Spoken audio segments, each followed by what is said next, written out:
Buenos días, apreciados amigos, hermanos que nos han escuchado durante toda esta semana. Bienvenidos a su programa Una pausa en el camino, un espacio dedicado al estudio de la Biblia, con un enfoque práctico para nuestras vidas. Desde la Iglesia Adventista Central en Dayton, Ohio, un servidor, el pastor Augusto Pérez. Antes de continuar con el estudio de nuestra lección, vamos a tener una palabra de oración. Oramos. Cariñoso Padre, muchas gracias, Señor, por el estudio de tu palabra durante esta semana. Permita que hoy podamos concluir con lecciones importantes para nuestra vida. Lo rogamos en el nombre de Jesús. Amén. Muy bien. El día de ayer terminamos precisamente en que Judá estaba diciendo algunas palabras interesantes, ¿verdad? Cómo yo iré a mi padre y no llevaré al joven conmigo. Y vamos a leerlo allí en Génesis, capítulo 44, versículo 34. Dice la palabra de Dios, porque ¿cómo volveré yo a mi padre sin el joven? No podré por no ver el mal que sobrevendrá a mi padre. Así que después que Judá dice estas palabras, entonces José se da a conocer a sus hermanos. Yo soy José, vuestro hermano. Nosotros recordamos que José siempre había usado un intérprete, según lo dice Génesis 42, 23, para comunicarse con sus hermanos. Precisamente para que no lo reconocieran en ese momento, él había usado un intérprete. Ahora José dice entonces a todas las personas que están allí que salieran de ese lugar donde estaban, para él entonces hacer esa revelación a sus hermanos. Así que todos salen y José dice lo siguiente allí en Génesis 45, versículo 1 al 5, dice allí la palabra de Dios. No podía ya José entonces delante de todos los que estaban al lado suyo y clamó: haced salir de mi presencia a todos. Y no quedó nadie con él, al darse a conocer José a sus hermanos. Entonces se dio a llorar a gritos, y oyeron los egipcios, y oyó también la casa de Faraón.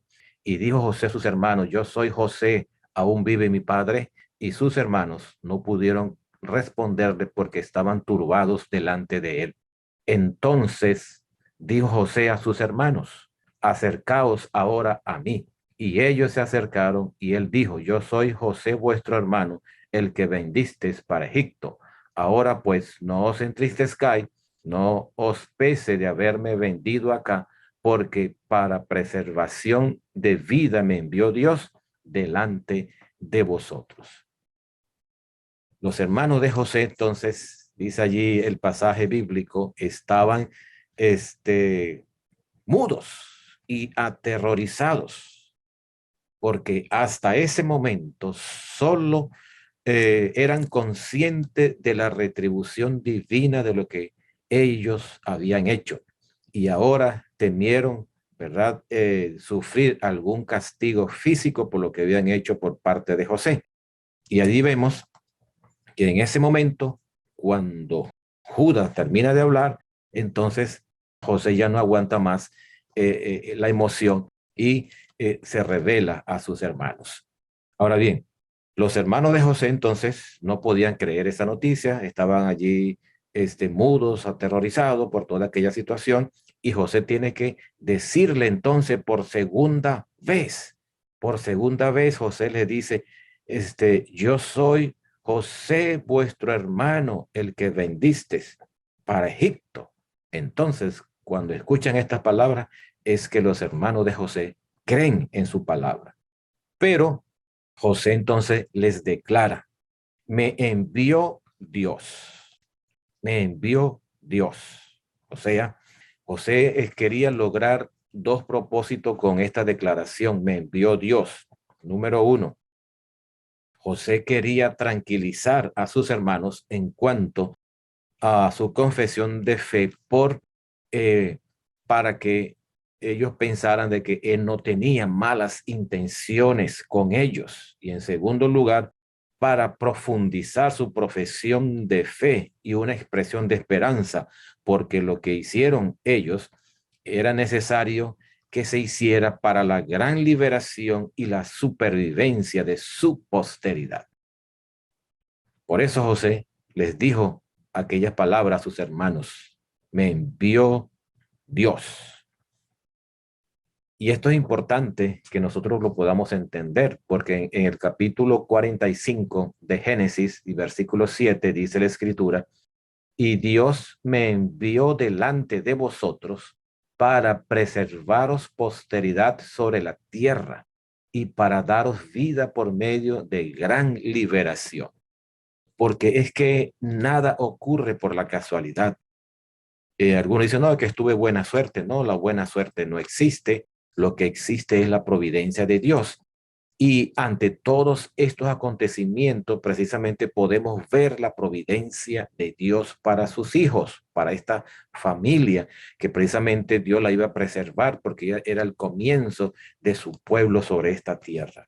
Así que nosotros también debemos darnos cuenta que todo lo que nos ocurre en esta vida no es por casualidad, ¿verdad? No es por inercia, sino de que Dios está al control de la historia de este mundo. El trono de Dios no está vacío.